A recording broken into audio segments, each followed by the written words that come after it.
now we're in quarantine times though, where like I don't know, I don't go to bed till like 4 in the morning sometimes. I had an alarm set today. Welcome to the show. Welcome to the video game podcast that we call Talking Reckless. I have woken up recently to do the show. My name is Matthew. Hello, Oliver. You look like you're smelling shit.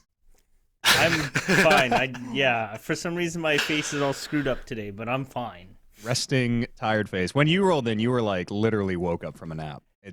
Yeah, I did. Guys, it's like, Amber, I'm going to take a nap. You need to wake me up because I'm going to be podcasting. And then she woke me up. I'm like, fuck, I got to go.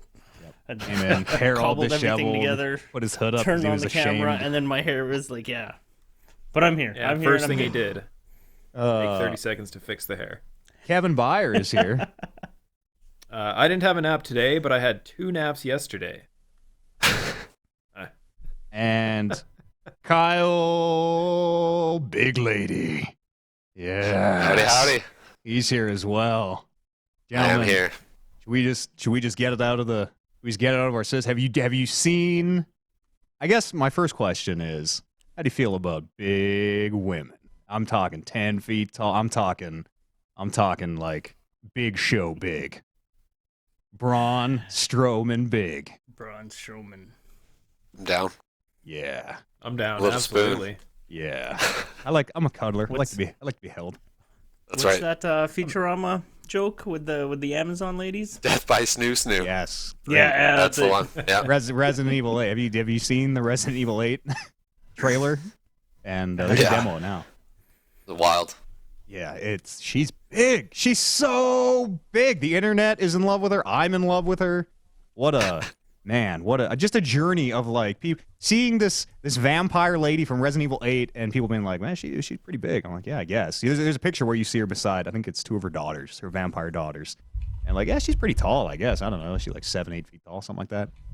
And then there's a part in the trailer where she comes through a door and she has to she does the thing like a fucking cave troll in Lord of the Rings. She puts her hands on the side and has to like pull herself through it. And you're like, oh no, she's like 11 feet tall. She's fucking huge. Yeah. Oh, It's a big bitch. and like, she's kind of sexy. I don't know. There's a ton of really good memes. The memes have been tremendous of like Real big like claws too. Yeah. Oh, it's good. The God bless the memers in this year 2021 of our Lord. I went to the internets to search up Vampire Lady Resident Evil Big. Mm-hmm. And the first article that came up was a speculation article about just how tall she is, where they base like, well, the average head is about 8 to 9 inches tall, and we know that based on how she's up against this thing that we know is 11 inches tall, we can extrapolate that she is somewhere around 96 inches tall, or 243 centimeters, which is about 8 feet. 8 feet? That seems, man, when she has to climb through that Huge door, still. like how tall is an average door? Is what, 8 feet? It's about 8 feet. Average door is like 7-ish, 7.5. 8. Yeah, I think it's 7 feet. Actually, And she construction, has to like duck down and crawl through, unless you want to make the case of like, well, ancient French architecture doors or something. Maybe, but like, Smaller. I think she looks way taller. She looks like closer to 10 feet tall. she could also have like 6 to 8 inch heels on that you don't see. So maybe that pushes her up a little bit more. My queen is barefoot all the time. We always get to see show feet. There's a demo out there too for I think she's in it. The maiden demo for Resident Evil 8 is out now. I haven't played it, but Brando says it is very short. I can't imagine they would make a demo like that very long at all. Just a little tease. Yeah. I got a little. We might as well lump all the Resident Evil stuff in here together. Village comes out May the 7th. Capcom had a big like Resident Evil event. Village out May the 7th. PS5 demo out now. And they also announced a multiplayer thing called Resident Evil RE Verse. RE:verse. Resident Evil Verse. Reverse. The naming convention continues to be super fucking stupid. I get it. Reverse. Yeah. It's a team multiplayer shooter. They show people playing as like Chris and Jill, the iconic characters. You seem to come back as a bioweapon when you die. and will be free with Resident Evil Village. The multiplayer mode that came out with Resident Evil 3 was like completely dead on arrival. Was almost literally unplayable. Had like 20 players the first day and was broken and sucked. So nobody ever played it, even though they kept releasing updates and DLC and stuff. So I'm not really holding my breath for Reverse. So this thing that they're talking about, Reverse, is not that same multiplayer thing? No, that was. Let me open my Steam And was it, here. I don't even remember was what that attached? thing was called. Was that attached to one of the previous games? That was attached to 3. That came free with 3. What if I just type Resident Evil 3 multiplayer? It might just be called Resident Evil 3 multiplayer. But yeah, it sucked. That's a big lady. That's a huge bitch. That's a huge bitch. Yeah, like They missed out on like a Left 4 Dead style Resident Evil game. Yeah, no kidding. I thought they were. There's like, aren't they working on that? And isn't it called Outbreak or Contagion or Pandemic or like That's COVID-20 or something? Didn't you try something like that? So I think these are all different games. Resident Evil 3 hasn't. Resident Evil Resistance is the name of the multiplayer mode from 3. Resistance. Outbreak was one from long time ago, I think. Resident Evil Outbreak is a survival game from 2003. Yeah. Okay, what's this one? Yeah, so they've tried this multiplayer thing a lot of times. And just like Kyle said, like, why don't they just ape Left 4 Dead? Because that's kind of like, that's the formula, isn't it? They're super different games. They're super different games. Left 4 Dead is like a Twitch shooter. Resident Evil is like, I control slow and shitty, and turning around is a hassle, and like that's what makes these games tense. Yeah. Whereas Left 4 Dead is like Call of Duty, but what if you were shooting zombies instead of Nazis or whatever? They should just buy that license, be like, and slap on their name and be like, yeah, this is Resident Evil multiplayer nowadays. There's a new Left 4 Dead, Back 4 Blood. Yeah, what we're talking about not too long ago. Looks pretty good. I watched a bit of that. It does. The Resident Evil multiplayer thing, man, the 3 multiplayer Resistance was just so dead on arrival. I'm gonna look at the Steam charts just out of curiosity here. It was only good with couch co-op. That was the only fun I had with that. You played Resistance? I don't think Resistance has couch co-op. The Resident Evil 3 one? Oh, never mind. I'm thinking of 5. Yeah, 5 was Chris and Shiva, 2 players playing co-op. Yeah. 5. Okay, Oliver and I played 5 back in the day. Yeah. Resident Evil 3. Okay, here we go. Resident Evil 3. I can't just pull Resistance, apparently. But, I remember you trying the multiplayer on stream once, actually. Yeah. Peak players, 658. And that's everybody playing Resident Evil 3. That's not just the multiplayer mode. So, what are we doing here? It was really bad for them. I should be able to pull Resistance. Oh, yeah, here we go. I can pull just Resistance. Okay, yeah, Resistance is even fucking worse. Let's see. All time. Game came out. Peak players. Launch month. 1,200. Month after that, 700. Peak players today, under 200. Brutal, dude. And these are in 30-day chunks also. So, man. Just the thought. They to stop making... Who out there is yes, more Resident Evil multiplayer games. Woohoo! Let's do it. Yeah, I don't know. They really have been always trying to focus on multiplayer and try and make it better, but it's just never been their forte. Mm-hmm. Something with Japanese developers, man. Look at Nintendo. Seriously, look at all the multiplayer shit with Nintendo. Look at Monster Hunter. Look at the other Capcom properties. Look to the West. We figured out online multiplayer over here pretty good. Yeah, I know. Hey, that's what I'm saying. Just grab some shit that you can easily copy. Tweak it so you don't get sued, and just slap your name on it. But I mean, that's just me saying. Metal Gear 5? Game Making 101. Genshin Impact all over again. Yeah. Metal Gear Survive was exactly that, and boy, did we love it. Yeah. I think that's all the Resident Evil news I got. Let's talk about some video games, y'all. What you been? What you been? I played. There's a new video game this week. I'm gonna go first. There's a new game this week that I played called Hitman 3, which launched incredibly fucked. Oh yeah. Yeah, you guys been talking about that a lot. Yeah. Long story short, it was more than 24, like 40 hours or something like that. Somewhere between 24 and 48 hours from me buying and downloading the game to actually being able to play it, which is just like my biggest pet peeve today of buy a game, download it. Sorry, this game is fucked. Wait, 2 to 4 days for a patch, and maybe it gets better, or maybe it's Cyberpunk.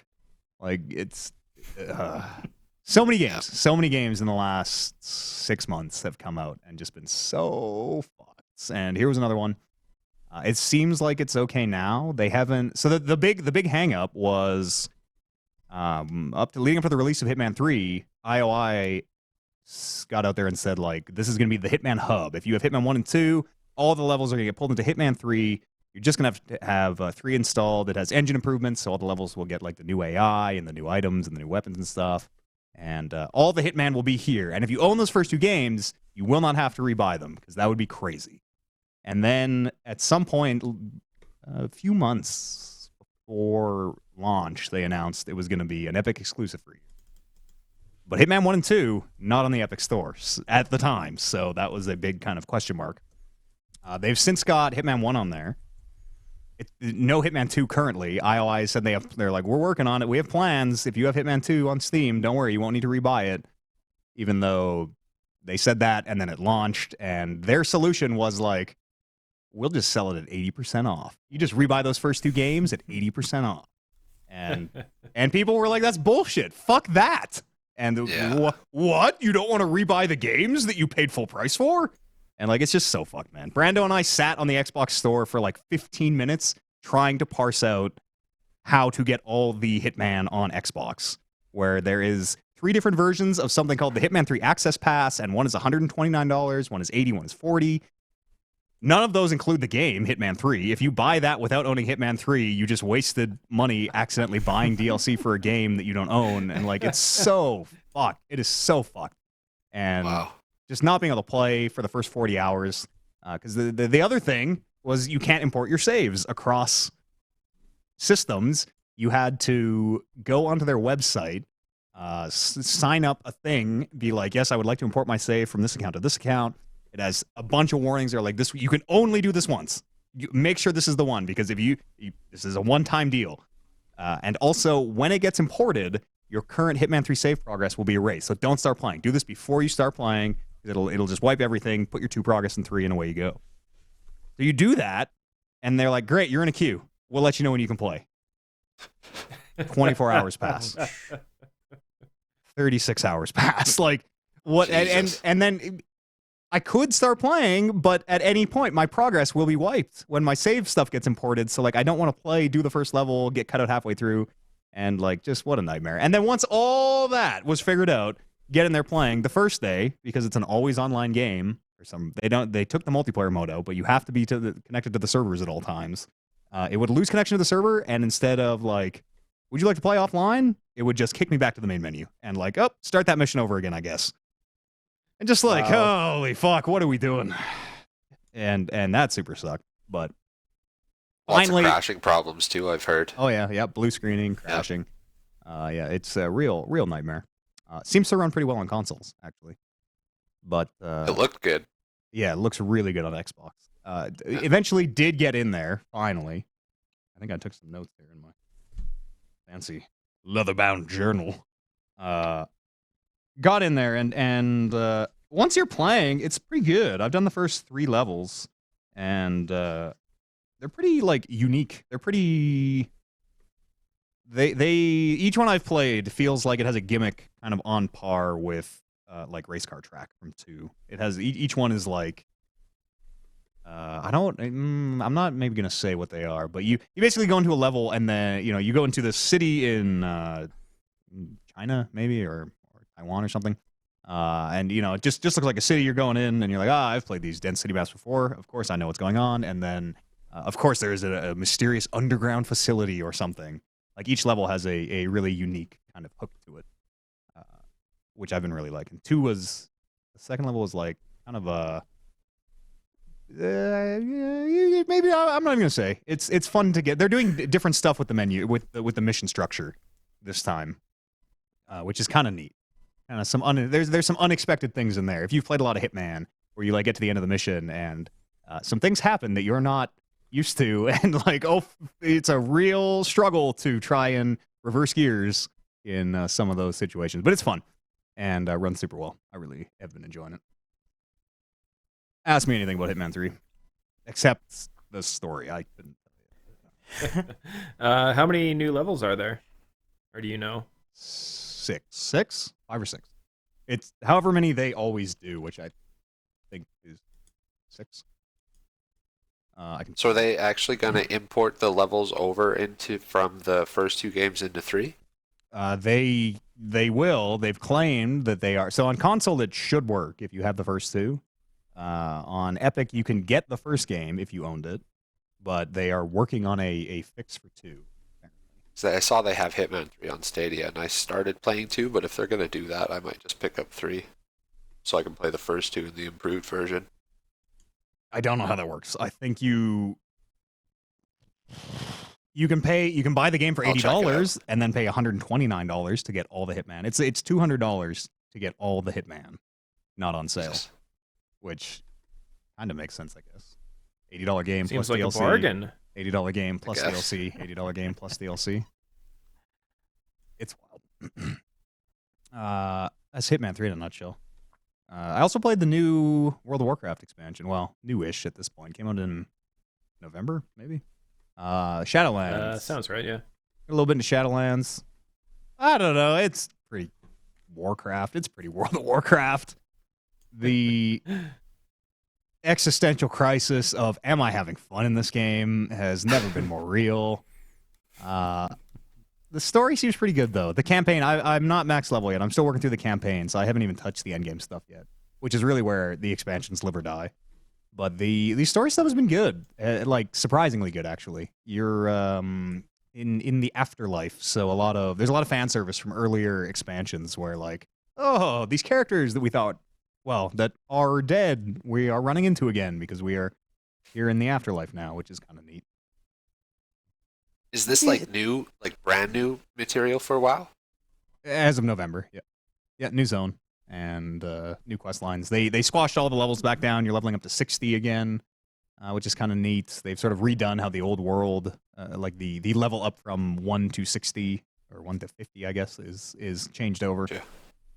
But it hasn't changed in a lot of ways. Like the World of Warcraft, and I was thinking about this with Destiny too, because we were talking the other day about like sunsetting weapons and stuff. World of Warcraft has over the years, it balloons out, right? Where it's like, oh, okay, you start with the base game, you get an expansion, everybody gets 2 new abilities or whatever. And the next expansion, everybody gets 2 more new abilities. The next expansion, everybody, like it got to the point where everybody had like 100 abilities and you never knew what to use when, and it was like really unmanageable. So they squash it down every so often. Every few expansions, they squash it all down. And where we are now with our most recent squash is like, the game hasn't really, we've been here for a few expansions. It feels like it's not, there have been a few minor changes, of course, but like the Warlock I'm playing now is like the Warlock I was playing 2 expansions ago. And it doesn't feel like that's going to change anymore, which it's such a weird shift where the expansions always used to be like, what's my new ability? Oh, damn, we got this new crazy thing. I can summon a new whatever. And same thing with Destiny, where like, you just kind of have your character and you just kind of play your character and that character doesn't really change. And you're sort of taking them through new adventures, but like, I'm still just using the guns I was using. You know, I'm still just shadow bolting guys. I'm pressing 1, 2, 3, 4 all the way. And like, I don't know. At the end of the day, this existential MMO crisis has been hitting me big time. At the end of the day, like, it's just more WoW. And what do you do? What do you like? How do you get? Unless you want to always like add more abilities and then realize we have too many abilities, so we took them all away and like stripped you back to the basics. Like, other than start a new WoW 2, right? With completely different characters and everything works differently. Like, are we just stuck here for the next? How long has it been? 15 years? The next 15 years? I would be on board with WoW too. So did I. Is Big WoW time. 2 anything? Is Yeah. that something that they're talking about at all? Nobody. WoW is still way too profitable, I think, Yeah. to consider something like Really? that.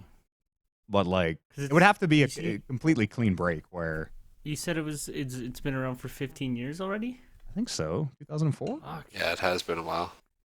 Yeah, didn't we? 2004, Wasn't Classic 2005? the 15-year anniversary? Yeah, 2000 Possibly. November 13, November 23, 2004. Wow, that's a long time. Yeah, it's wild. I have like 70 days played on my Warlock, which ain't shit, by the way. What is 70 times 24 in hours? That's oh, pish. That's not even 2,000 hours. That's only 1,600 hours. That's. I know people who have 10 times that much. Yeah. But I don't know. Same thing with Destiny, where Kyle, you and I were talking about this yesterday, where I'm like, yeah, you want to go get that new catalyst, and you're like, you don't want to put time into Destiny because they're gonna sunset the guns anyways. So why put the effort in if they're just gonna take them away? Which I totally get. But at the same time, Feels bad. like, if they didn't do that, right? If they didn't do the balloon and the shrink and the balloon and the shrink and the balloon and the shrink to force you through this progression, you would just find your 2 guns, your 3 guns that you like, and you would never switch. You'd be like, yes, I have Whisper of the Worm, I have whatever, and then whatever, and like, I'm good. I have the best guns. I don't need any others. And then it feels completely unapproachable if you don't have those guns of like, well, I didn't play 5 years ago, and I don't have the best guns, so like, fuck me, I guess. Whereas if you're ballooning and shrinking, ballooning and shrinking, ballooning and shrinking, right, every one of those shrink points is a time for new players to get in. When Beyond Light started and it shrunk way back down, like perfect time to try to get in. Yeah, I guess So that's fair. Does this expansion have like the same kind of gimmick that the last couple have had, where you get like one super item in one of your slots, and you just spend the whole time leveling up that one item, and you never have to look for that gear piece in the expansion? No, the gimmick this time is there are 4 covenants, and when you level up max level, you pick a covenant permanently. And each of the covenants has 2. There's a bunch of systems that go with them. I honestly don't know them all. There's like buffs and something called soul binds, but each covenant has 2 abilities, and they're all pretty unique from each other. And you sort of pick those 2 abilities. So like one of them, for example, gave me, and it's different for each class as well. So the Warlock one, for one of them, it gave me a blink, like a mage. I can just blink 30 yards forward or whatever, which is pretty cool. Another one was... Shit, I can't even remember them all. Another one was like you make a bone shield around yourself, and if you use it in your corpses, the shield gets more powerful. And like they all have kind of different flavors of abilities. And when you level up, you pick one of those, and that's your choice. You are locked in a way that seems like maybe I need to do a bunch of research and find out like what the min-max best one is and make sure I pick that. And they've strayed away from this kind of decision in the past, because if you lock in the wrong one, boy, does that feel bad. The very idea of there being a wrong one feels bad. But I haven't. It kind of sounds like they're more utility based though, so maybe they all do have their place. They all, for me, I always got one utility and one damage ability. The damage abilities were usually like one of them put a dot on on 4 players or 4 targets, and then if I drain life, it drain life from every target, which is actually really like super situational. But the 1 or 2 times I had it, were like, I'm about to die, because normally drain life is just a single target. You know, I am draining the life out of you. It's this green energy beam. But when I use it this time, it's 5 energy beams, and they're all funneling into me, and like I'm unkillable right now. And like they all feel unique and situational. Another one was just a like damage like amplify, where like, yes, if I am raiding, this is probably the one I want. But I should be max level by next week, so we'll know a little bit more. It seems okay. It seems fine. The story's good. Yeah, the writing's pretty good. I don't know. The fan service is doing okay for me. For casual WoW You didn't fan have to do at it. ease. You didn't have to do any of the 10 to 50 leveling, did you? You were already max ready to go for the new expansion? Yeah, I have a lot of characters just sitting at 50. It's weird. I had a lot of characters across the entire spectrum where like, I got this priest to like 70 for an expansion that didn't play him. You know, I got this whatever shaman to 90 and that didn't play him. And then when they did the squash, now all the characters on my account are like level 16, level 17, and then all these level 50s. Just random spots. Yeah, it's really weird. Interesting. That's me in a nutshell. I also played Maneater real fast. That's that shark game. You are a shark, and it's on the PlayStation. Oh, my brain. What do they call it when you get free games every month? PlayStation Plus. Plus. Thank you. It's a PlayStation Plus game of the month. And you're a shark. You it's an RPG. You level up and equip abilities, and there's kind of a big open world. There's a combat system which I don't think is great. I don't know. I don't. It seems fine. It seems fine. It can't be that in depth for a game being about a shark. Yeah, People. it's got a little bit of depth to it, where like the shark has a dash. The shark has like an air dodge basically. Oh, yeah. And the combat is you kind of like air dodging out of the way of harpoons and then slamming into boats and stuff when you get an opening. There's depth to it, but it's just not. It didn't do anything for me. It's a massive open world where like you're swimming through things and you're seeing areas that you can clearly go through later. Where like, I can't get through this poison water right now or whatever. But like, I don't know. The only thing that I actually really liked, I consult my notes here. They do like a fake Deadliest Catch intro, where if you ever watched Deadliest Catch on like Discovery or whatever, and the Deadliest Catch stuff that they do is fucking hilarious. Like, it is the most. They are in on the joke. It is the most self-serious. We're like, we gotta get out there and get some sharks today. And like all the cuts of like, bam, down, down. We're not sure if the boat will make it back in. Like, it's really, if you watch Deadliest Catch, it is that 1,000%, and it is so fucking stupid. And that stuff is really good. That stuff made me laugh. But that's me in a nutshell. Look at that. New year, playing games, writing notes on games. I got a book. Look, it's got one of these things in it. Got one of these. Yeah. Age ribbons. Wait, what? An age ribbon? Page to find your page. Page ribbon. To find your page. That makes more sense. Right. It's to make sure you're over 18. Trust me, you do bookmark. not want to open this if you are under the age of 18. Thought it was gonna be like, it's like a brown leather now, but if you've had the book for 5 years, it fades and then it becomes like a. I got my black journal. Working on my blue journal after that. You know how it is. Right, yeah. You know how it is. Like belts. Rainbow Six Siege had a thing called Outbreak. Yeah, that was not the Resident Evil thing that I was trying to nail down. Who else played games? Oj, you didn't write anything on this list. You got any games? I don't know. I don't have any games. I've been reading a lot of comic books though, and I want to talk to Kyle about comic books. Sure. So Kyle Evan lets you suggested, and I just turn ourselves off. Kyle suggested a bunch of comic books to me, and the one of note was is called Nameless, and that's you guys. I thought I've seen shit, right? Like I feel very like what's the word? Like seasoned. I've seen shit and Seasoned. seasoned and between games and movies and TV and all that type of stuff. hard But to I wasn't surprise us. really prepared to what this comic book showed me. And Kyle, you could probably you really didn't let on anything about this comic book, but like you know what I'm talking about, right? Like It's some of the best imagery left in this unsaid. fucking book. Yeah. Grant Morrison, And I know he's a really interesting writer, and he really took that book places. And it's a book I think you would yeah. enjoy, Matt. But I know you're not that into comics, but just the lore and the Yeah. whole mythos of it, I think you would dig. Is this a Marvel thing? It's Nope, like an it's an independent- I Image don't even know who comic, so publishes it's like it. There you 18 go. plus, like no kids allowed. Yeah. Yeah. It's a standalone comic, a standalone novel. It deals with a lot of like fucking out there stuff, but it also like dives into like mythology and fucking a lot of real sciencey actually, and they mix that with just like like religious thoughts and all this type of shit. And again, like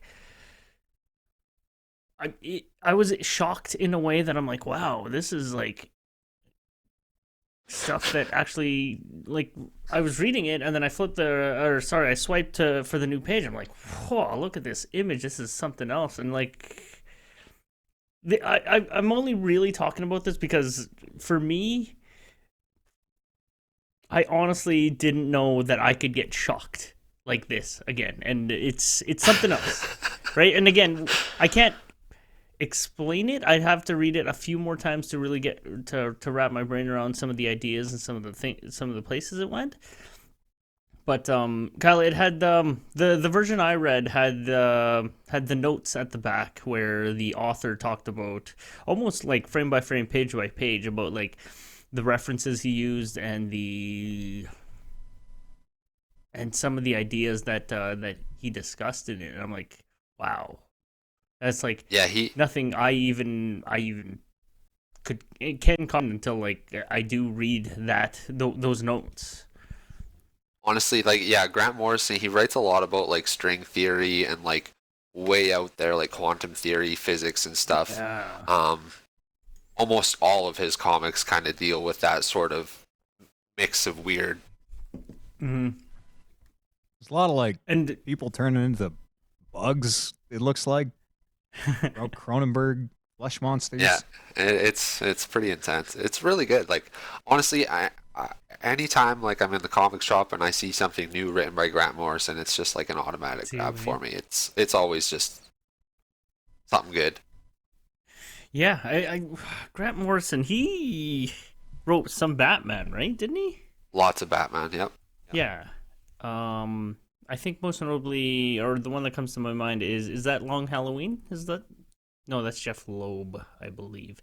Anyways, again, like coming off like superhero comic books, and even like some like Northlanders. You and I talked about it was about like Norse mythology and Norse history and stuff. Yeah. Jumping into a book like Nameless, I'm like, holy fuck! Like this is crazy.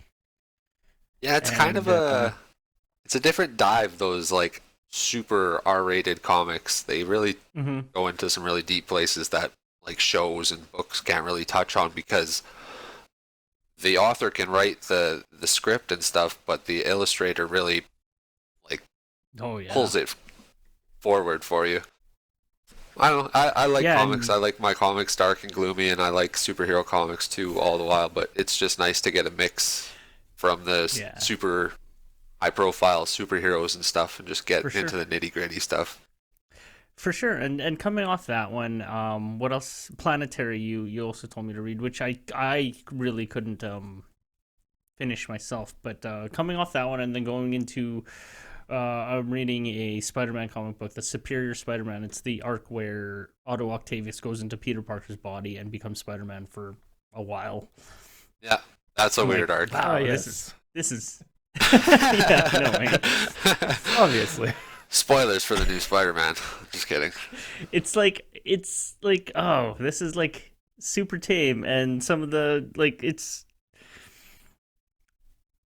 definitely takes reading comic books to a next level when you're reading, I guess, Grant Morrison stuff and that book in particular. Whereas when you jump back into something simple as Spider-Man, it's just like, oh, this is a straightforward superhero story, which I guess is fine. Yeah. But there's a light side of the moon and the dark side of the moon. Not everybody goes to the moon, but not everybody goes to the dark side either. It's deep. That's right. At any rate, but you two, I don't know if you guys are interested in comic books at all, or if this conversation even got you or piqued your interest in any sort of way, but fucking yeah, if you guys want to read like just a story, that's one to pick up. I'm glad it influenced you. I tried to read the Watchmen comic, and I got about halfway through, and I stopped reading it because it just made no sense to me, really. You gotta wait for the end. You gotta the end when they're like, here the master plan unveiled. Yeah. Have you never read a comic book?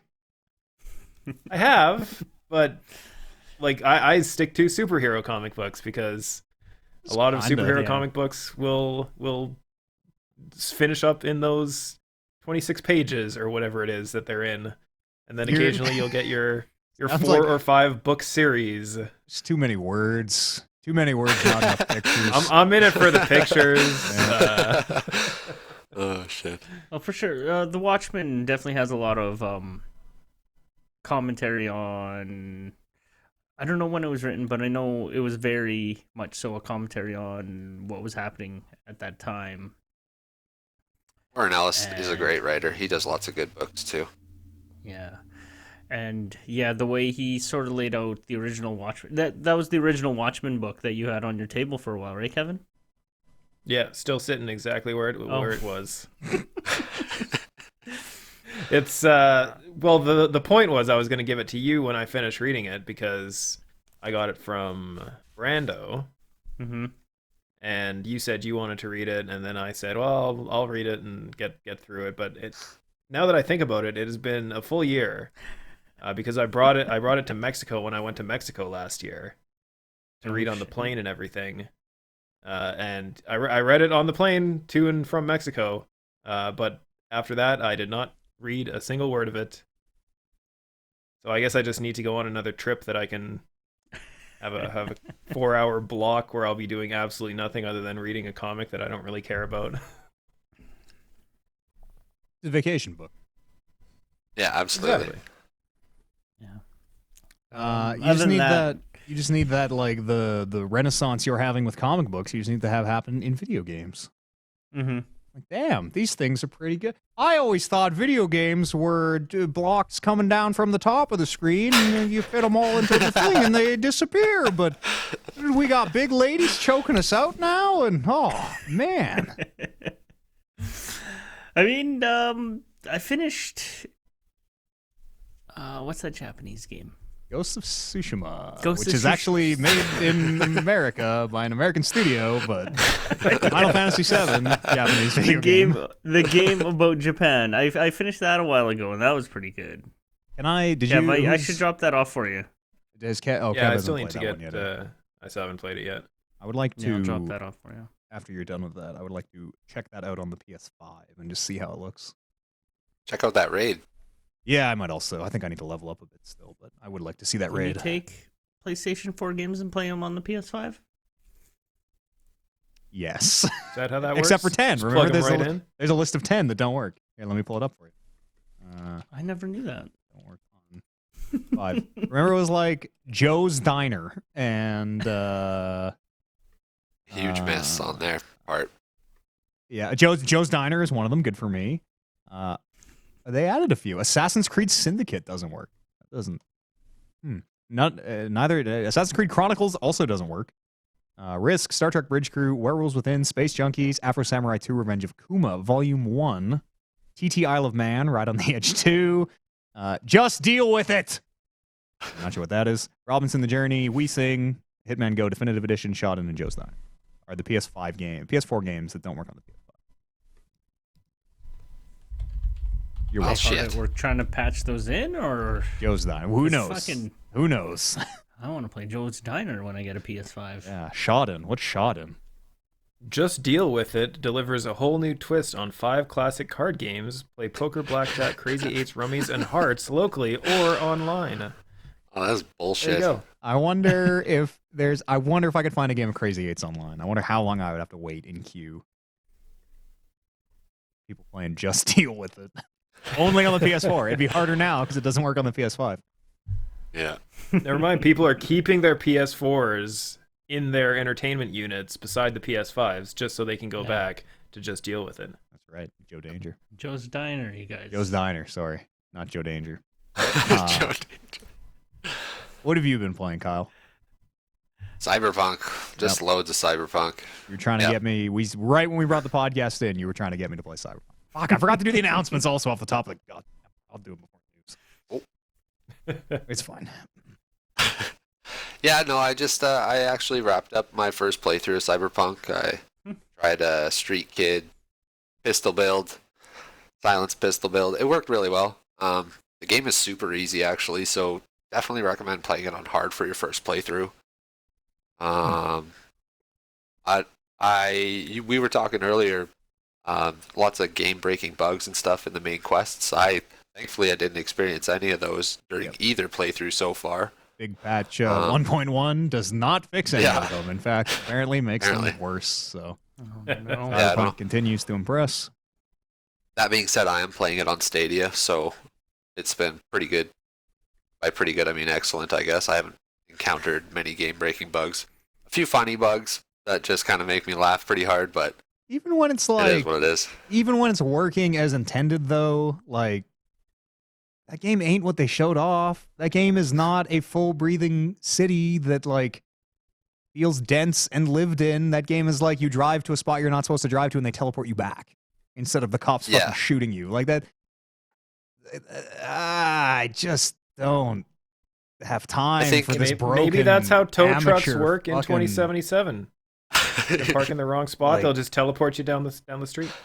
Fucking home of transphobic dildos everywhere. They acknowledge the dildos thing actually too, which is pretty funny. But like, I don't know, man. I just don't got. I'm only gonna play this game once, and it's only gonna have one chance to make another impression. So I'm gonna wait till it's done and like maybe actually working. Because if I get in there and my game is broken, Cyberpunk will forever be that unplayable piece of shit to me. That's fair. Totally fair. I had a great time with it, though. The story is there for me. Like, the characters and the story is really good. At least the parts that they really want you to focus on are nice and fleshed out. The interior of... I've heard Johnny Silverhand is a fun guy. He is, yeah. Yeah, he's a funny character, actually. A couple of good moments with him, for sure. The cars are really nice, actually. I really like how the cars look. And the interiors of the cars, like whatever team they had designing the interiors of the cars did a fucking amazing job. Because they all look really futuristic in some ways, and then other ways they look totally retro, like those old Nikon watches, which I love. It's too bad they don't drive very well. Yeah, I got used to the driving. I don't mind it, but driving is totally just a way to get from A to B. There's not really any cool events that happen when you're just driving around in the world, like in Grand Theft Auto or something, where driving has some like weight to it. Yeah, even the street races. Even like Red Dead, while you're traveling, like things will happen that pull you off the path. Where like I got bit by a snake or whatever. Yeah, the most you encounter is like you'll get like a police call on the scanner saying some punks are causing a ruckus or whatever. Go deal with them for some extra cred and stuff. But the street racing was really bad too. Like there's really street bad. racing in this game. Yeah, it's really bad. Only because the rubber banding is so bad. I hate rubber banding in any of my racing games, and this is just like you can fuck up the whole course and then get to the last couple turns and still catch up and make first, which doesn't feel good. But I'm enjoying it. Like, my first playthrough was all pistol playthrough, and my second playthrough I am just totally hands in my pockets, just networking everybody, quick hacking everybody to death before I even walk in the building. So it's interesting. I like the different variety they give you with the skill trees.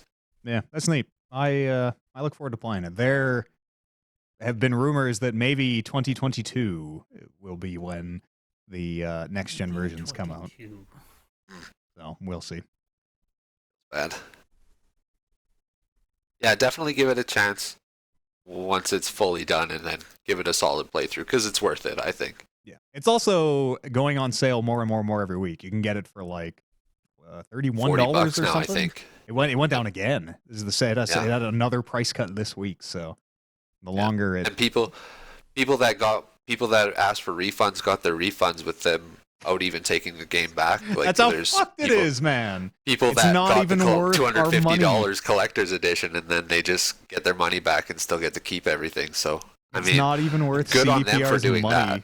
to get them to send it back. Like, no, we don't want these. What the fuck are we gonna do with these things? I should get my $80 back. You should. You definitely should. Yeah, I got mine back. So how does that work? Can I just be like call and be like, what'd you buy? I think you maybe have until the end of this month to do it. You can just do it right through their website. Oh, if you bought a physical copy, I think you can just take it in. Yeah, if you bought a physical. I think I don't know how that'll work, because Evie will be like, "We don't take games back." And you're like, "All right, listen, I don't know if you know who I am, but I don't know how it actually works. Where I don't know. CDPR got out there and said like Sony's giving refunds when Sony actually wasn't giving refunds at the time. So who fucking knows? Who knows? Yeah. But you should, yes. Oh, when try you guys to are ready to play it, you guys could just fucking play on my Stadia. So no worries there. There you go. Yeah. I don't want to play on a Stadia. I mean, play it on PC if your PC can handle it. Shit. That's the only reason I didn't pick it up on PC. It's not my PC, it's the game. Anything else you've been playing? Good story though. Good characters. Fun times. Other than Cyberjunk? Oof. No, not much. Dark Souls. I played a bit of Hades too. Yeah. Scratched a little Hades itch. Woo! Yeah. Great game. I think I might try and actually get through some of the more challenging heats to see what some of those trophies that Skelly has hidden away. I don't even know what you're talking about. Well, there you go. Great. Just ignore what I said. Kev, what you been up to? So I haven't really been playing a lot of video games. I've been working a whole shit ton because we had a COVID outbreak at work. Oh shit.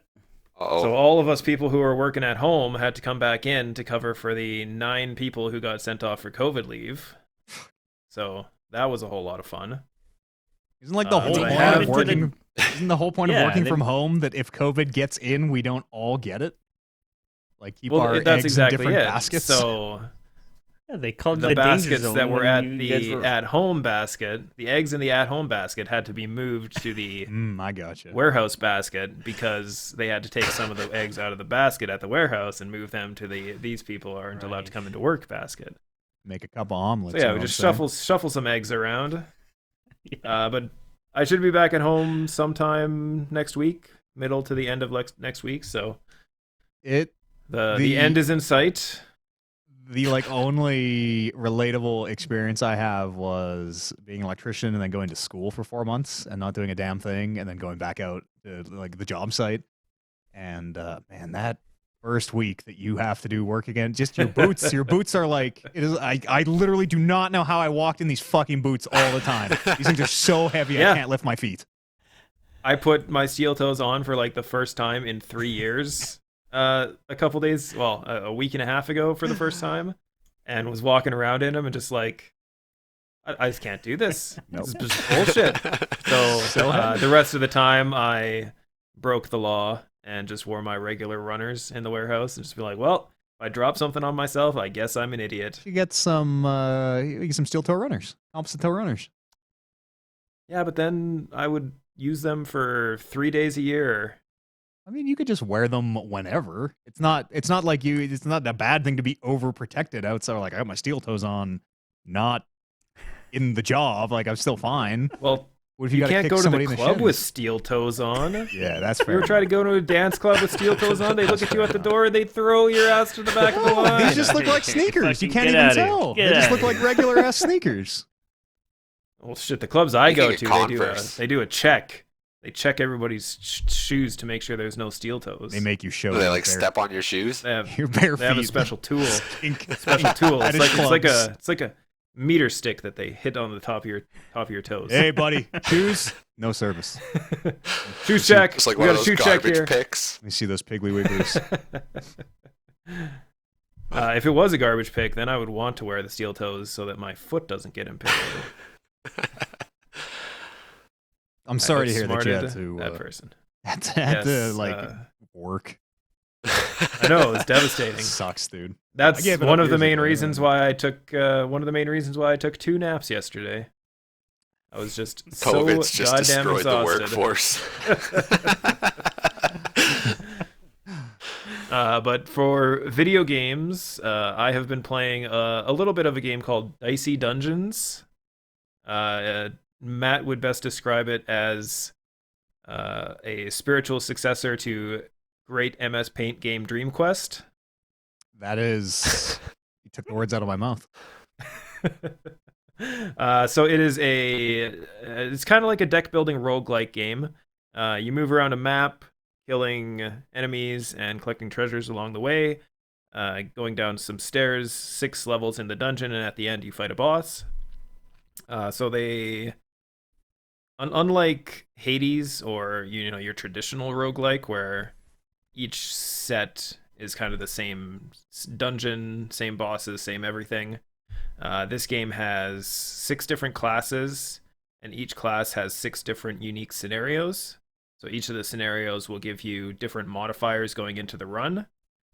So the one that I'm working on right now is the Thief class. Has a special ability where you roll extra dice, but they all end up being the same dice roll. And the modifier that I'm on right now, the first time I roll dice during my turn, they are all 1s. The next time they are all 2s. The next time they are all 3s, and so on and so forth. So you have to kind of build your deck around...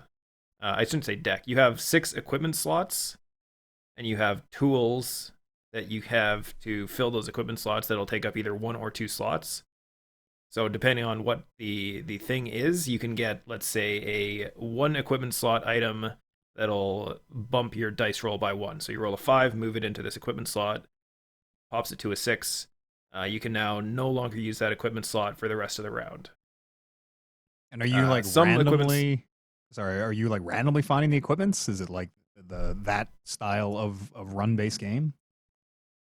It is random. Each scenario you get a basic starting pool that you start with, and then each time you find a treasure chest, there's a pool that it pulls from, where you can find extra pieces of equipment. Or each time you level up, you'll get a choice between, do you want this equipment or do you want this level up or power up kind of thing. So it's very... Oh, sorry. Go ahead. It's very simple in its design, but it is quite difficult because of these different scenarios that there are. So, like, I'm completely stuck on this one. I've probably done it like 10 times and failed every single time, just because I can't figure out how to design my equipment in that I can make all 5 1s work at a time. Because certain equipments you can only use, let's say, even dice to activate it, or odd dice to activate it, or things 5 or higher to activate it. So Doubles the more powerful required, equipment, this one says. Yeah, the more powerful equipment, generally you need higher dice rolls. But when 4 of your 6 rolls in this scenario are guaranteed to be 4 or less, and there's no way around it, it limits your power level. So it's quite difficult. Yeah, this seems kind of cool. Is it like you beat the 6 classes and you're done? You've seen it all? Is there like an element of, other than the equipment, is there an element of like randomness to it? Are you doing runs forever? I don't know if there's an element of randomness to it. I've done, so each time you beat a class, you unlock the next class. So you beat the warrior game, you unlock the thief. You beat the thief, you unlock the robot. You beat the robot, you unlock the witch. And there's 2 others. There's a jester, who's like kind of true random. Everything about the jester is random-ish to an extent. I haven't played too much with the jester, so I'm not entirely sure about how the class features work in that one. But each class has a different kind of base level design. So the warrior gets a reusable reroll, where you just have a special piece of equipment off to the side that doesn't count towards your 6 slots.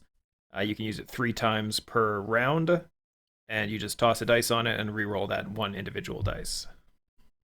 Seems like almost a version of Yahtzee, where you're like, you roll your dice, you're locking in certain dice for certain equipment, and yeah, you're re-rolling other ones, and roguelike Yahtzee. That seems cool. Is this on Game Pass? The art kind of looks like Cuphead. It's on Steam. It's like $6 or something like that. It's super cheap. How did you come across this? I don't know. I honestly have no idea. It popped up on became conscious my and Steam was halfway through a game. It was weird. It popped up on my Steam recommended one time, and I was like, well, what is this? And then I actually saw a friend of mine playing it after I had seen it come up on my Steam. So I asked him about it. He's like, hey, what is this? And we talked about it for a bit. He said it's seems like the kind of game I would like as someone who put probably 150 hours into Dream Quest. But yeah, it's pretty good. Oh, yeah. So each time you unlock a new class, you also, like, let's say you get a win with the warrior in episode 1 of the scenario. So your first scenario, you beat it, you get to unlock scenario 2, beat scenario 2, unlock scenario 3. There's 6 different scenarios for each class. So technically speaking, there's 36 different unique runs you can do. Once you've beaten all those, I have no idea what happens. I am probably years away from beating all those because, like I say, there's just certain ones that seem to roadblock everyone that I've talked to. So If you can make it through Tharsis, surely this dice game has no chance. Number 7 best True. player in the world or something, right? Once upon a time? at one point, yes, number 7 in the world. But but yeah, I honestly don't know what the end game is for this game. I've heard that there's a lot of like mods to it where you could just add hundreds and hundreds of pieces of equipment just to give yourself, you know, more variety in your runs, because it seems to me like thief equipment is thief equipment and warrior equipment is warrior equipment. There doesn't seem to be a lot of overlap, unless the RNG in the games that I was playing was screwing me over. But for the most part, it seems like certain items only show up for certain classes. So That seems neat. I think it was on Game Pass. I think it recently rotated it. It's not there now, but I'm like 99% sure I saw it up there. Dicey But yeah, I mean, Dungeons. for $6, it was solid 15 hours I've put into it so far. So Yeah, it seems neat. pretty good. But yeah, that's pretty much all I've been playing. Well, let's take a quick break here. We'll come back and do the news. And I had so many exciting announcements. I forgot to tell everyone that I'm now the proud owner of Weebs.ca. We're going to go check out Weebs.ca during the break here, which right now just redirects to the anime podcast. But it was like, Beautiful. I could have got Nice. hentais with an s.me. I was sort of thinking about a little bit, but it's, you know, it's hard to like. Hentai doesn't have an S usually, right? People would miss that. It might be hard to spell. So I figured Weebs.ca was Perfect. As a Canadian citizen, I am eligible and now the proud owner of. So go and check that out, and we'll be right back on the other side of this musical break. Yes. It seems alright. I said I was saying if Scarlet Witch ever came to the Avengers game, I would just buy the Avengers game and just play Scarlet Witch. She is coming to the Avengers game. Oh shit! She's one of the confirmed There you go. DLCs. They got another sale. At Got some point. Game sucks, dude. That game. I mean, it doesn't. It sucks. There's a good framework there. The combat when it works is pretty fun actually, but there's just nothing to do in it. It's like that same copy pasted, super uninteresting hallway room, over and over and over and over and over. Let me tell you how much I love thoughtless repetition. It's like Just turn your brain off and just run down the same hallway endlessly. I'm playing World of Warcraft. You don't that gotta is tell me about it. gameplay. that is gameplay 101 from the Oliver School of Gameplay. Like it didn't even. It needs work. That was one of the games that when I was like, man, games are so. I'm more into press forward while fucking Naughty Dog makes fucking Nathan Drake fall and dodge blasts and fucking fall again. No. Yeah, occasionally press X to jump to gap that cliff. Crap, I'm Combat another sequence and then- occasionally. real quick. Yeah, combat Like, sequence fuck, and these then guns feel cutscene. terrible.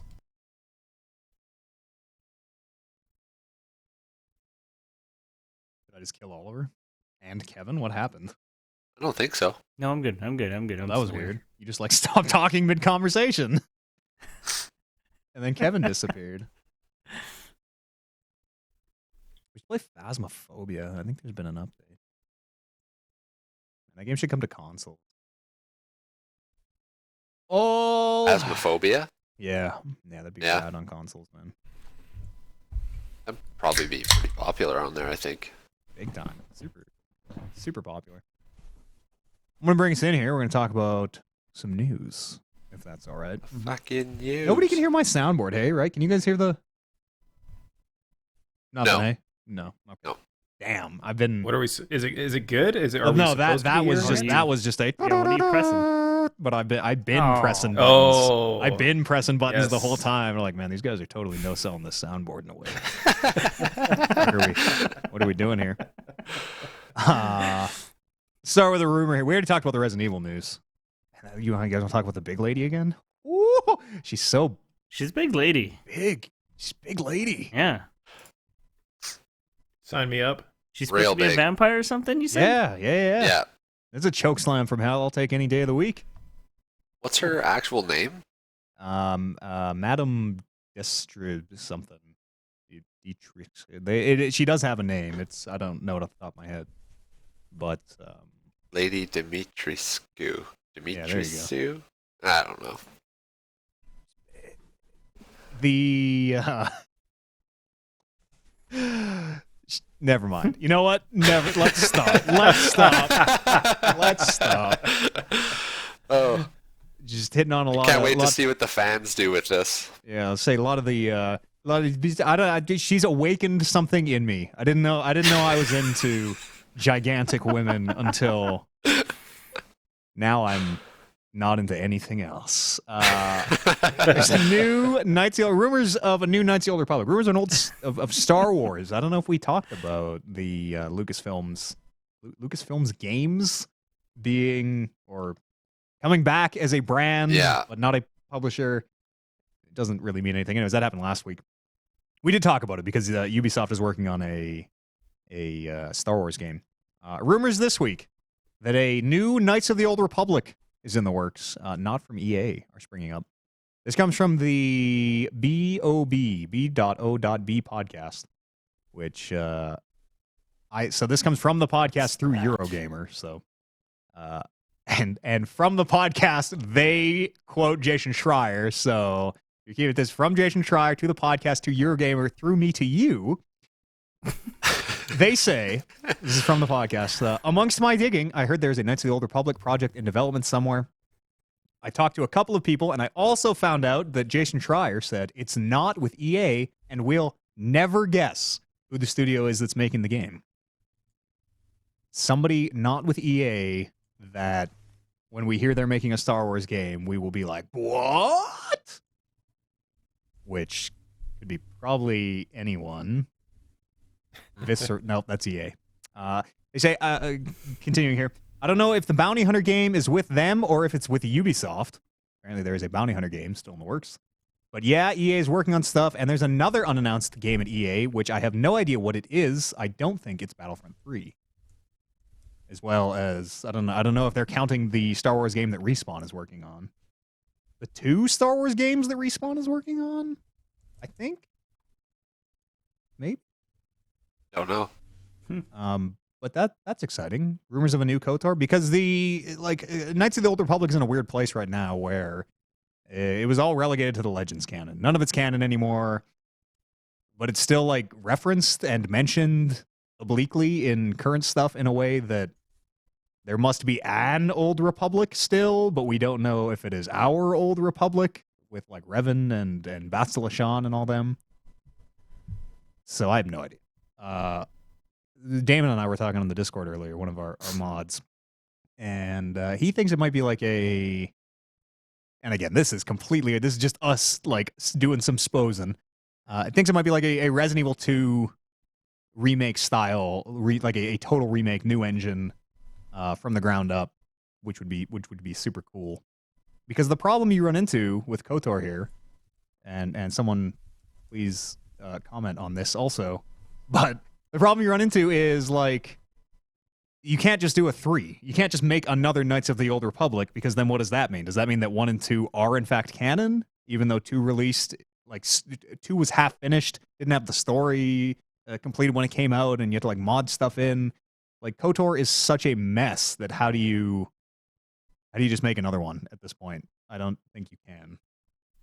Yeah, I don't think you could either. Not with that, at least, like, doing a Destiny cut where they have the intro missions and some of the key points from the first 2 games mixed in with the third one. Yeah, maybe actually that might not be a bad, like a quick recap. But it's still like, what is canon? It's still the question of like, because the Old Republic, there is an Old Republic still. It's just, we don't think it could still be this Revan story from Knights of the Old Republic. We just don't really know. Well, it could just be Knights of the Old Republic 1 again, and it has nothing to do with Revan. Just a completely different story. That would not just be Knights of the Old Republic 1 though. That would be like, because the player character is, spoilers, Revan.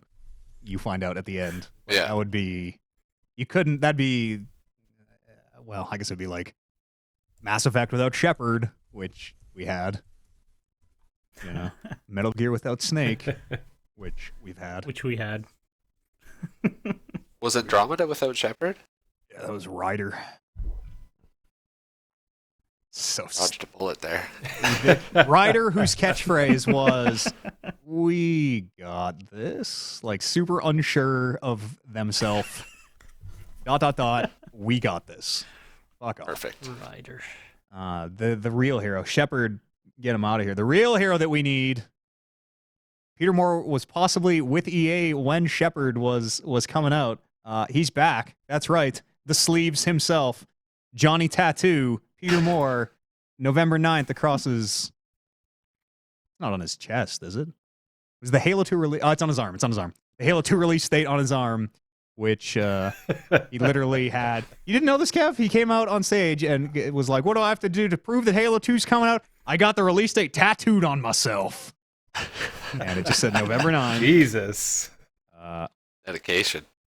Let's see. I wonder if he still has it. Oh, I'm sure he got something he could cover up real easy. Oh, and it had the Halo 2 below it as well. It had like the... It's quite the fucking tattoo. Had the big 2 below it. Yeah, there's no... There's a lot of like discussion on, is it real or not? Was the tattoo real? And he's played it pretty close to the... I always close to the thought chest. that... Yeah, I always thought that was just not real. Was it real? I think we all think it's real. I think we all thought it was Crazy. totally legit. That's why, like, that's what threw Peter Moore into the spotlight. That's why he rolls his sleeves up and fucking gets shit done. Shows off whatever new tattoo he has on his arm. He's getting back into gaming. He left gaming to go be the... I don't know what the term is. The king of the Liverpool football club or something. Interesting. He went to do something in sports, didn't he? Yeah, The the king. Liverpool Football Club. His childhood soccer team that he loved. He became the Baron of the Duke. I'm not sure what they. General manager? Yeah, maybe that might be right. Manager? He is back with Unity, joining as SVP. What is SVP? Senior Vice President. Senior Vice President. SVP and The acronym works. is a great title that means nothing. SVP and GM of Sports and Live Entertainment at May as well be the Baron. Unity, the like engine makers. You know, the made with Unity.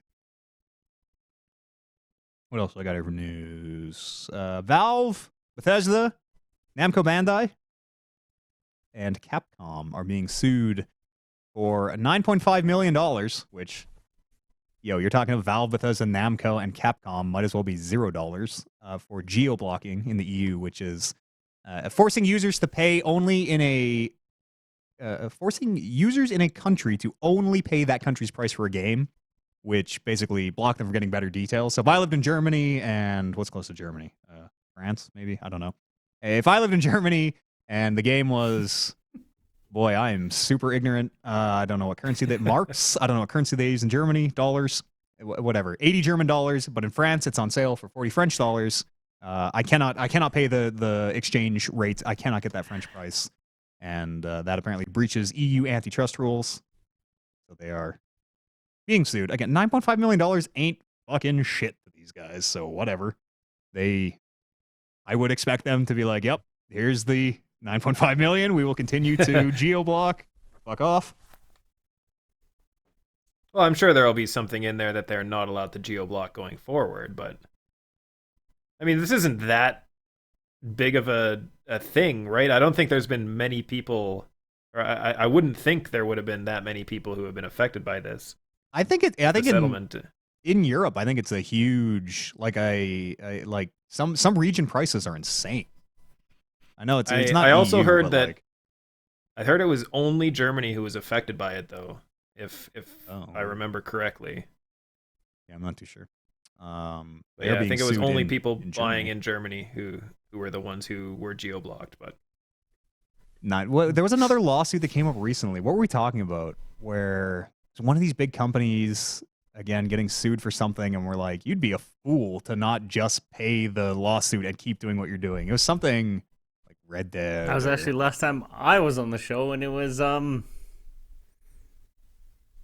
was that?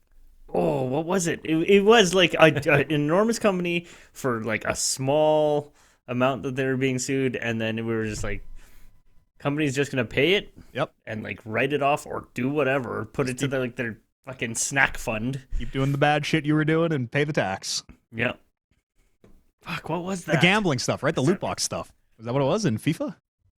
Yeah, right. Yeah. Or where they were like getting sued in the EU over it or something, and we're like, they should just pay that because this thing makes $1 billion every Mhm. year. Mm-hmm. It was EA Battlefront 2 that kicked that whole thing off. Yeah, With Max the Sidious loot in the chat boxes says being banned. Yeah. FIFA. Yeah. Battlefront 2, interestingly enough, I play quite a bit of these days. That game kind of came around eventually. It was free on the Epic Store, so all the noobs are joining. Yeah, I've been. I did not, for the record, I've never paid for that game. It's Yeah. for Game Pass and stuff. Oh yeah. Speaking of Game Pass, Microsoft on, I think it was Friday morning, announced that the price of Xbox Live was going to double. It used to be $60 for an entire year. It's going up to $60 for 6 months. They laid out a pretty convincing case, actually, where I think it was like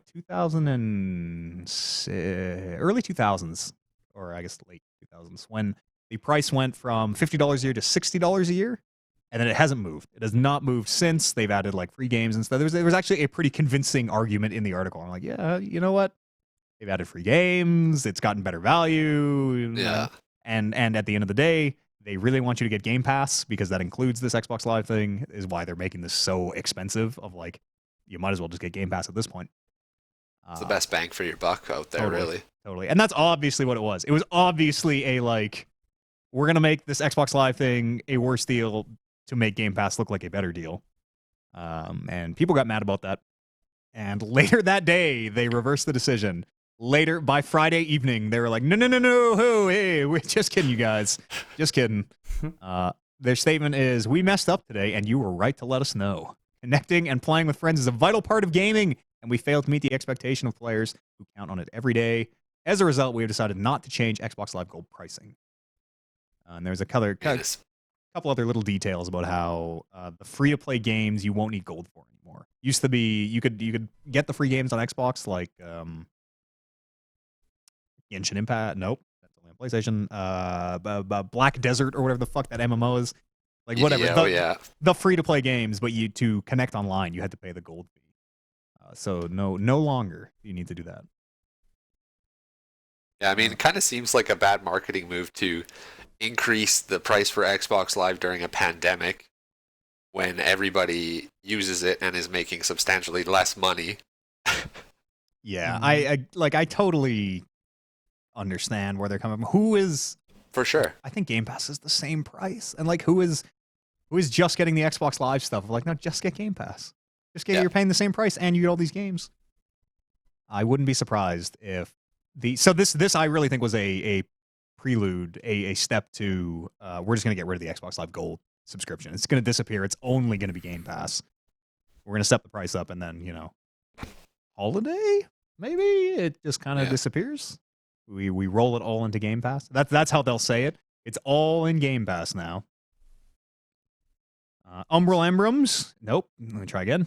Umbral Engrams are coming back to Destiny next season, which starts second week of February, February the 8th, I think. What are those again? They are the Forge thing, I think. Oh, okay. Where you, long story short, usually you get an engram, which is it is a just completely random loot drop. You know, if you get a exotic engram, you will get a random exotic that maybe that you're guaranteed not to have. I don't know if the engrams give you a new one or not, but the umbral engrams are a way to kind of, from what I understand, I didn't play whatever season had them before, but you kind of slant your odds of like I'm on better odds to get a gun. I don't. You know what? Let me just look this up. Here on the internet. Yeah. The prismatic recaster. That's what it is. Yeah, you plug in materials to it. You get umbral engrams. And what do you do with them? Season rank, yada yada. Umbral focusing narrows your umbral engrams contents down to a handful of items. Okay. So you are, instead of the entire pool, oh yeah, weird, I'm looking at the interface. You can kind of choose. Kind of lock it down. It's going to be, one of these 6 items or whatever. And then on top of that, you can like, I would also like it to have a higher chance of getting blank stat. I would also like a higher chance to get a blah, blah, blah. New perks and stuff. Yeah, that's kind of interesting. You earn a handful of altered element every day. They have, this new season starts in February, and they have said they're changing how the sunsetting works, because like Meat brought up at the beginning of the show, or Kyle. I can't pick a lane on the names. Yeah, feels bad. Feels bad. You're not wrong. So that's coming with the new season. As well, they're like going back to the moon. I guess they're all the dream armor on the moon is coming back into this season, which is weird because like I grinded that shit. They're reissuing some gear. I had to grind that shit out for some reason to for Xenophage or something. I don't know. I had to do it, and like, you know, I spent like 6 hours doing that expansion campaign, and I was getting gear that was completely useless. So the thought of like, do I just go in there and do that campaign again, and now the gear is going to be appropriate level? I don't know if I'm down for that again. Those quests, specifically on the moon, kind of are a hassle. Yeah, just the reissuing of gear kind of feels bad. And the main thing issue I have with sunsetting is because you spend all this time putting enhancement prisms and cores into these weapons that are just going to get sunset. So it just feels bad using up these endgame materials, leveling up these items that are just going to get locked away in 3 months. Yeah, but it also, like we discussed, it is their solution to the problem of like, I didn't play from the very beginning and I don't have X gun, so now I can't ever approach the people who do have it. Yeah. Speaking of that, Whisper of the Worm is coming back in the exotic thing next season also. Popular gun. Yeah, and Outbreak. All the super popular ones are coming back. Outbreak Perfected, all the big ones. Last story here. I didn't even know this snuck on. Who is this? Meat? Whose story is this? That was me. I pulled that on there. Take it away. So Microsoft apparently has been given the green light to create an artificial chatbot based on dead people. This is like straight out of Black Mirror. The tech allows Microsoft to cull images, voice data, social media posts, electronic messages, and more personal information to create a digital profile of someone to build a chatbot. So I don't know if you guys remember, there was an episode of Black Mirror where someone essentially went through that whole thing. Oh yeah. The like training a is that the one where personal servant? Is that the one with the toast? I think so. Yeah. Oh, the toast is burnt, and it's like, well, now you're gonna spend eternity in the frozen hell land or whatever because you burnt the fucking toast. Yeah, but this was just a pretty wild article that just came out on the 22nd here. The patent goes on to say that, quote, living users could train a digital replacement in the event of their death. This is the exact story of Soma. We all make copies of ourselves, and then we kill ourselves, and our copies go on to live forever. Is that not immortality? That is the exact fucking story of Soma. Like, beat for beat. It's pretty wild, though. Yeah, even the article says, oh yeah, draws a lot of comparisons to a Black Mirror episode. Be right back.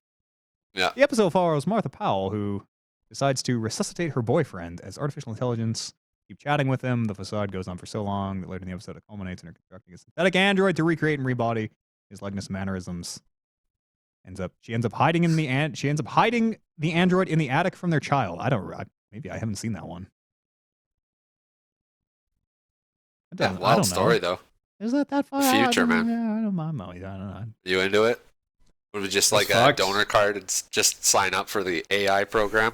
If it was, I don't know. It's like, it's the part of the dark future part of this is that it's not consensual, right? Microsoft is allowed to cull images voiced out of social media posts to make a digital profile of someone. It's not a thing of like, I am giving you leave. Here's my signature. Yes, you may use my digital profile to make a chatbot or whatever.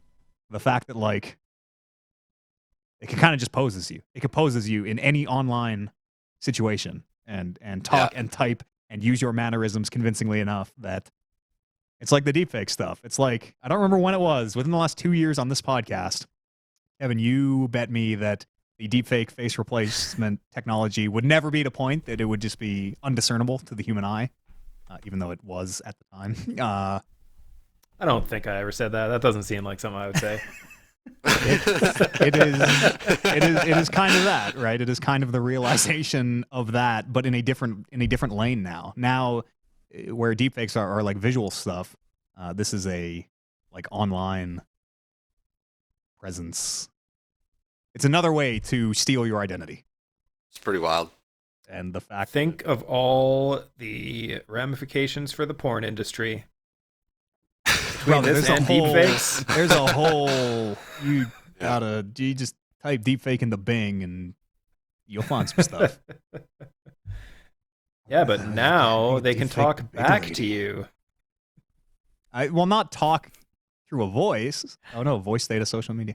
Yeah, well, just think chatbot. Chatbot implies text. Chatbot implies if you say I was talking with a chatbot, that's text. That's not like conversation. Yeah, not but vocalizing. It could be conversation.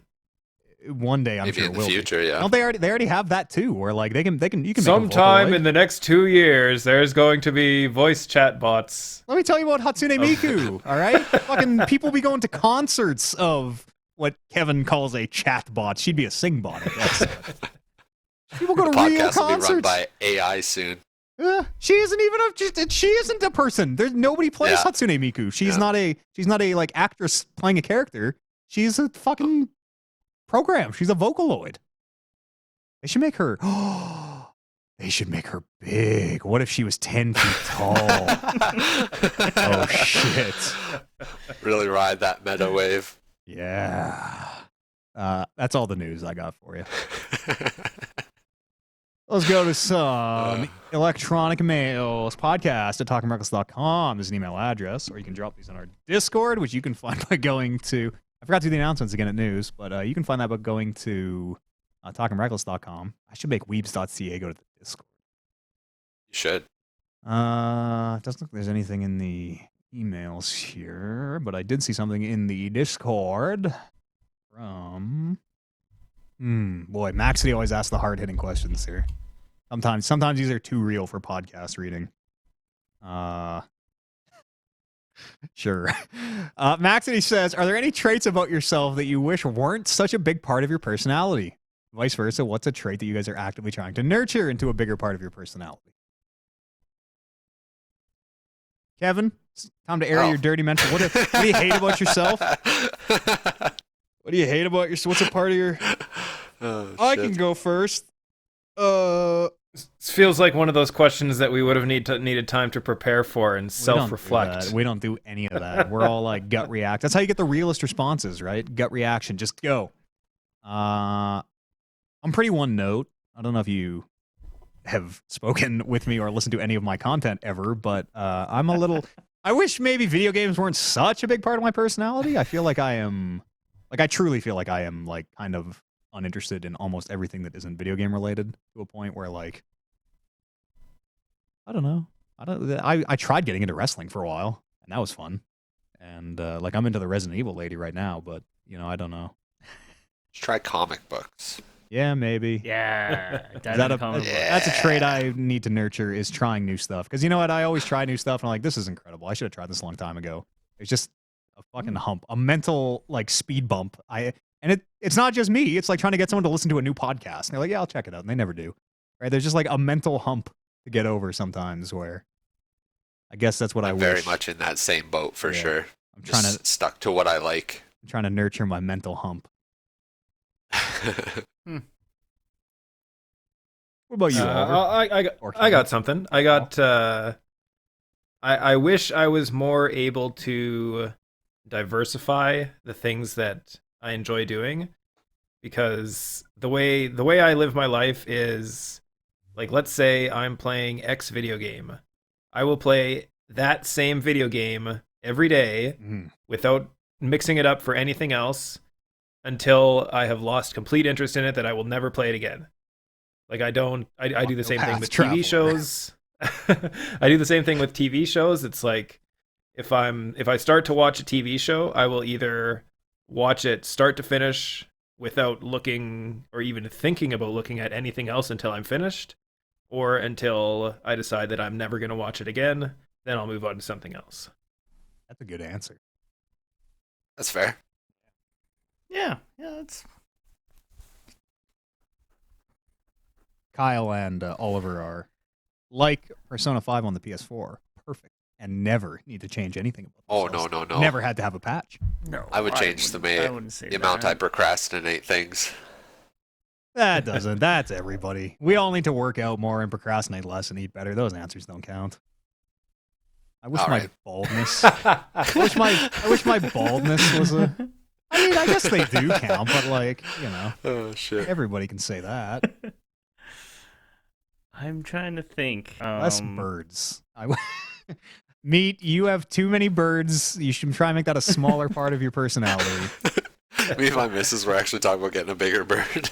Jesus. Like a penguin. Yeah, for sure. Or like that was top of our list. Like an emu. Like an really emu. big bird. We'll go right wild with it. Turkey. What kind of birds do you guys have?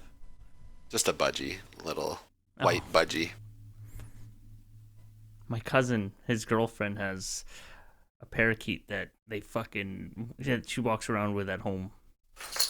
And that struck me that surprised me at first. And yeah, and then it's like nibbling at her hair. She's totally cool with it.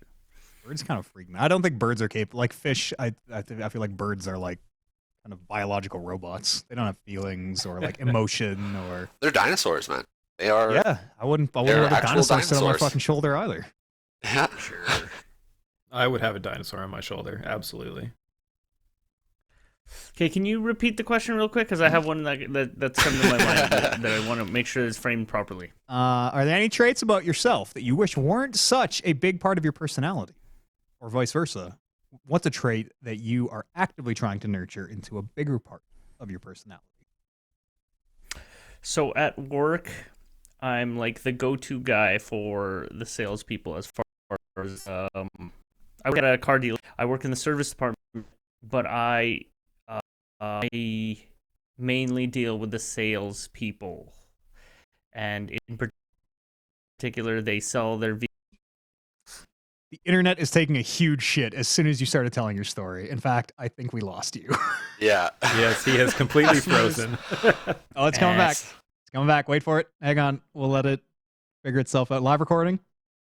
The same thing happened when you guys went for break. I was trying to have a conversation with Oliver, and I thought he was just ignoring me, but it turns out this was happening. Yeah, he's like, it's a good freeze frame. He's like looking up at something. I think he was currently he wrote out a message to Amber and just said pull the internet cord. Yeah, because he was about to get way too real. Pull the plug. When I look at you, we got. I have to answer, or they'll know something's up. But it looks like we might have lost them permanently. Man, the internet's so god. Like D&D and Paul and Jay's internet's always going down. And fuck the internet. I hate it. Everything sucks out here.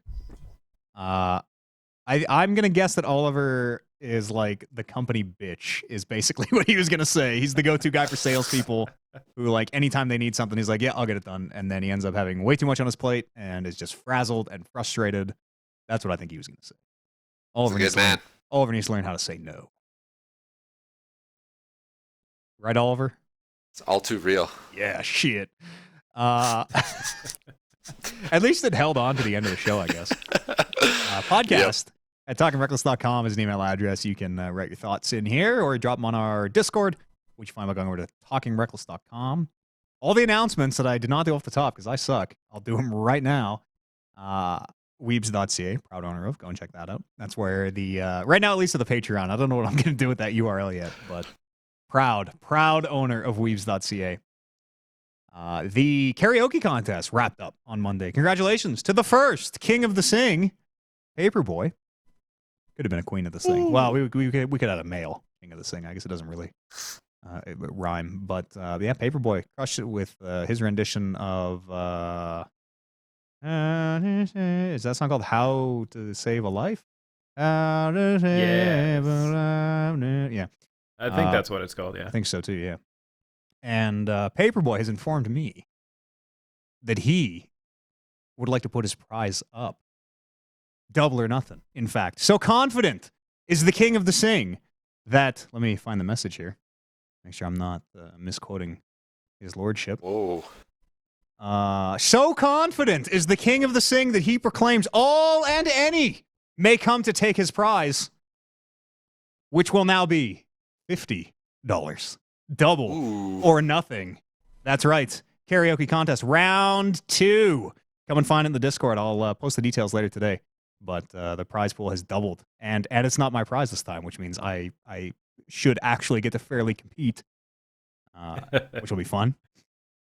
Come and join us for that. That first round was dope. That first round was real dope. I got a hell of a song. Bangers. Yeah, I'm just hearing OJ. OJ just hit us with, I think I lost you guys.